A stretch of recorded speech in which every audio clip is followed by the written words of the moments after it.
నమస్తే అన్న, అందరికీ నమస్కారం. అమెరికా అధ్యక్షుడు యుద్ధానికి 5 రోజుల విరామం ఇస్తూ ఉన్నాము. ఇరాన్తో చర్చలు కొనసాగుతూ ఉన్నాయి. అలాగే ఈ వారం రోజుల పాటు చర్చలు కొనసాగించి మిడిల్ ఈస్ట్లో కువైట్ మరియు గల్ఫ్ దేశాలలో ఉన్న పరిస్థితుల నేపథ్యంలో అమెరికా అధ్యక్షుడు కీలక ప్రకటన చేశారు. అలాగే ఇరాన్కు ఇది మంచి అవకాశం అని చెప్పేసి అమెరికా అధ్యక్షుడు తెలిపాడనమాట. చర్చలకు నేను ముందు అంగీకరించలేదని చెప్పేసి ఇరాన్కు సంబంధించిన నాయకులు ఎవరైతే ఉన్నారో, అత్యున్నత స్థాయి నాయకుడు ఎవరైతే ఉన్నారో వాళ్ళు మమ్మల్ని సంప్రదించడం జరిగింది. సంప్రదించిన తర్వాత వాళ్ళు మేము పెట్టిన షరతులు ఏవైతే ఉన్నాయో వాటికి అంగీకరించారన్నమాట.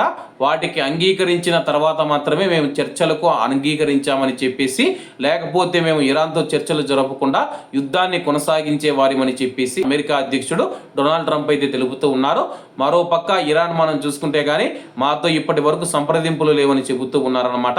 ఇటువంటి నేపథ్యంలో అమెరికా అధ్యక్షుడు మరొక కీలక ప్రకటన చేయడం జరిగింది.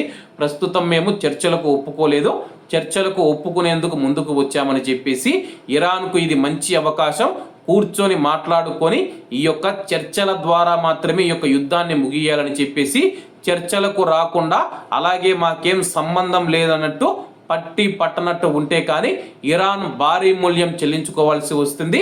శాశ్వతంగా ఇరాన్ కోలుకోలేదు.